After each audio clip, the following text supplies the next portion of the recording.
This is a review of the Yamaha CSP 170. I have it in front of me here. Basically, I've been testing this for a few weeks and I have some stuff to say about it.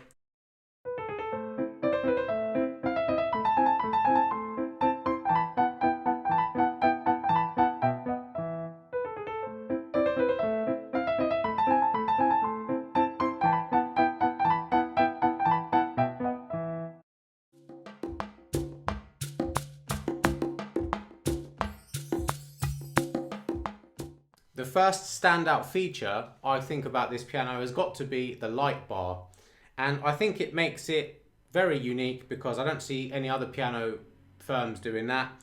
It makes it very easy to play if you can't read music specifically, or if you're just starting out, you want to read music but you want like a visual cue as well.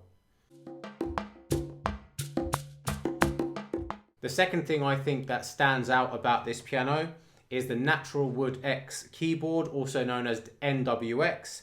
Basically, it means that the white keys are made from wood, so it feels a little bit more like a real piano, like it feels a bit solid. The key feels a bit denser. The third thing I think that stands out about this piano is that basically you need an app to control it, and you're going to be using the Yamaha Smart Pianist app. If you don't have the app, you can use the piano, but only the Yamaha CFX sound, and that's it. In terms of aesthetics, I think it's a very nice looking piano. It looks pretty much like a regular piano from the outside. A lot of people might not even know it's a digital, I think. When you slide back the keyboard cover, you can't see any crazy controls or screens or anything like that. It's just a volume slider and a power on button on the right hand side and a function button on the left hand side. I also really like the sliding keyboard cover. It makes it very easy to cover the keys and it keeps dust off the keyboard.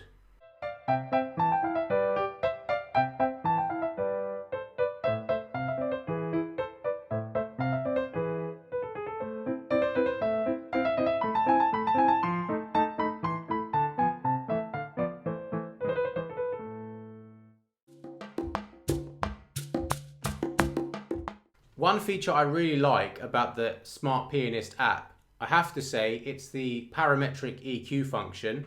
Now, I'm a bit of an audio enthusiast, so for me that was like heaven. I could go through basically each band, each frequency band, and adjust the gain for each of those, and I could even change the Q factors as well. So it's a proper parametric EQ there. I think it's essential if you want the piano to sound optimal in your room. Another thing that I think is really cool is that via the Smart Pianist app, you can adjust piano parameters like the lid position, the resonance of the strings and the damper, for example, are all available and very easy to configure. I don't think it's a massively standout feature because other companies like Kawai also do something quite similar to this. But I think maybe with the Yamaha, it looks a little bit more user-friendly, I would say.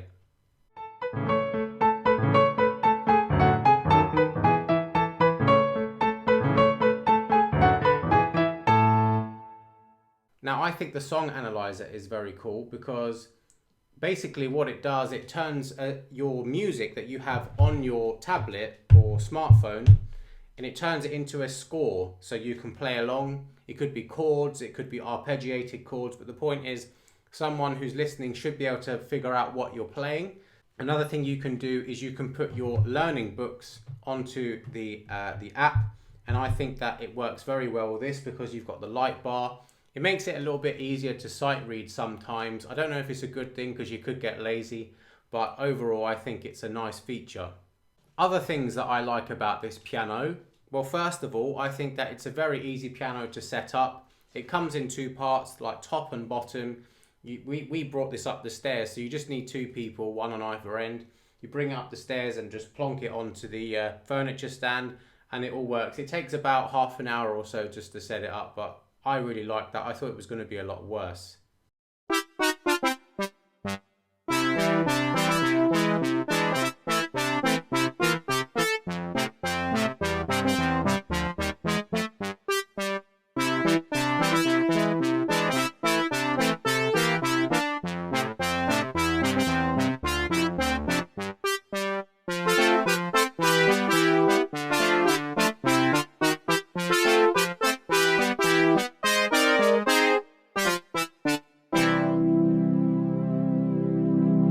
The other thing I really like about the light bar function is that other than helping you to play, it also helps other people around you play. So I could see this as a good alternative to a karaoke, for example, where people sing along. In this instance, you could play along. It's very easy. I've tried it with some people who never played the piano before, and it was quite fun to watch, actually.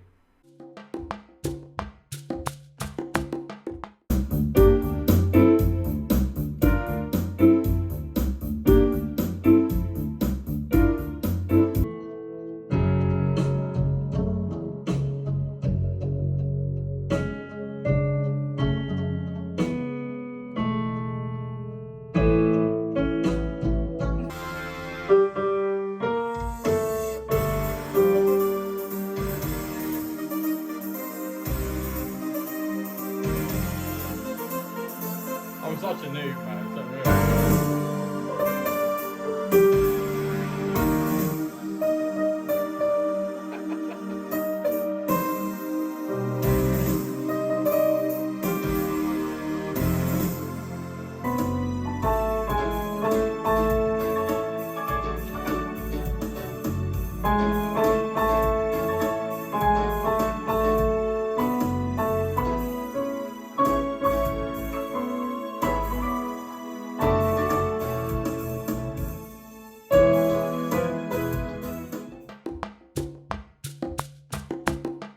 Another thing that I really like about this piano is how the piano sounds with headphones. Now these are open back headphones. These are Sennheiser HD 650s, and the piano is actually able to power these, which is quite good.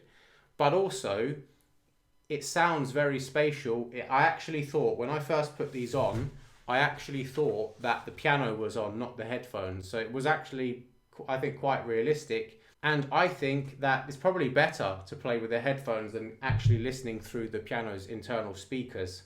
Now, another thing that I really like about this piano is that, very much like the Yamaha DGX 670, it comes with accompaniments and styles, and it comes with a lot of voices as well. I believe there's probably hundreds of voices on this, so you can select them all on the app. If you're a composer or if you just want to muck about, I think it's quite nice.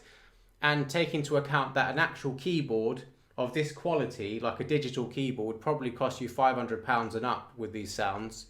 So the fact it's bundled with the piano, I think it's definitely a strength.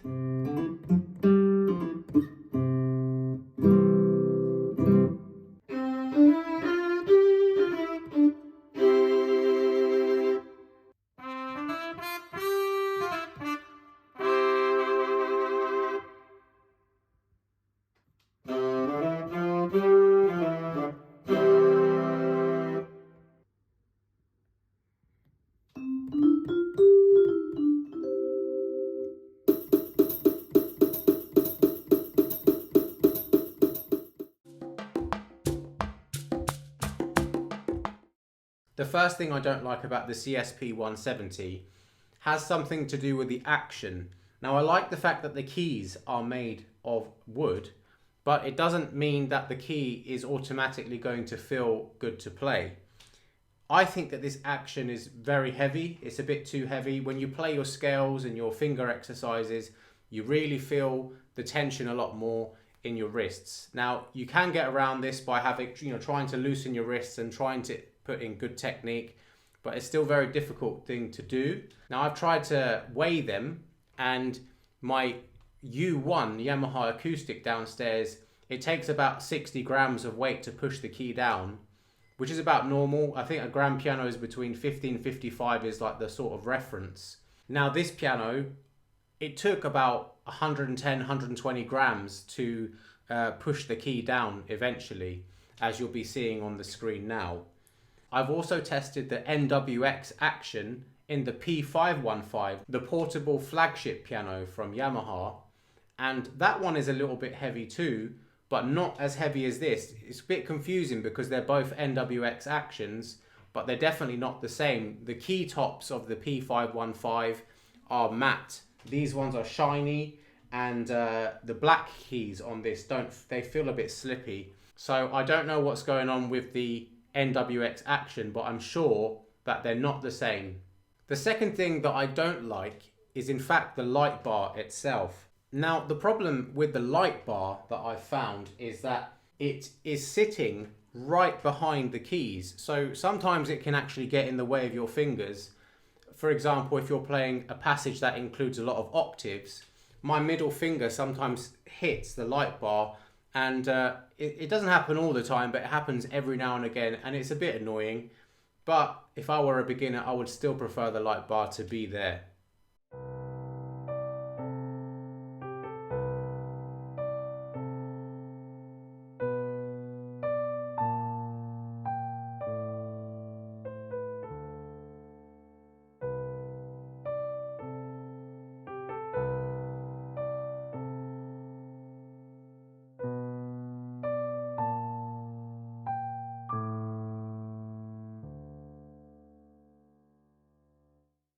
Another thing that's a little bit annoying, I would say, is this music rest here.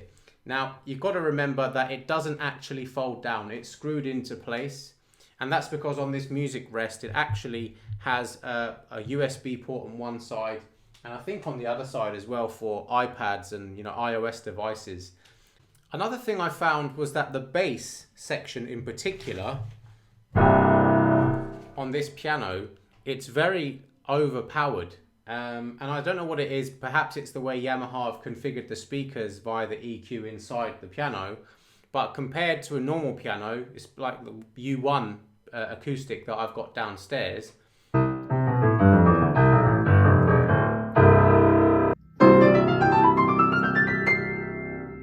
I feel like the bass is really overpowering the treble, and it makes it hard to voice your pieces correctly. So if you want to try to go a bit lighter on the bass and a bit stronger in the right hand, I found it exceptionally hard on this piano. Now, you can set the volume level of each one of the keys, but I don't think you should have to do this out of the box. I think it should be calibrated better out of the box.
Now, overall, I think the Yamaha CSP 170 is a very unique offering in the market, and I think it's aimed at students, it's aimed at beginners, and it's aimed at maybe up to about intermediate level.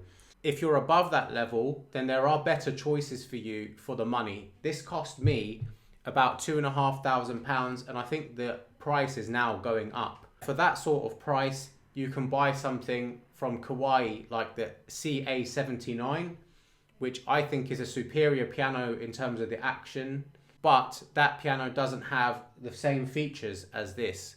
So you really have to consider what you want from the instrument. At the same time, in the Clavinova range, you can actually buy the CLP 745 or the CLP 775 for similar money to this.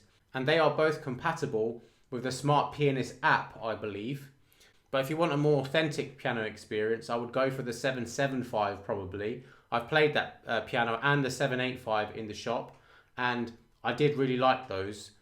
But yeah, overall, if you're a student or intermediate, I think really in the digital piano market, nothing really beats this piano at the moment. So thumbs up to Yamaha from this one.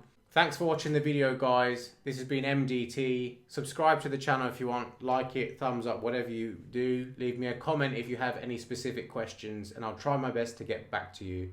See you in the next video.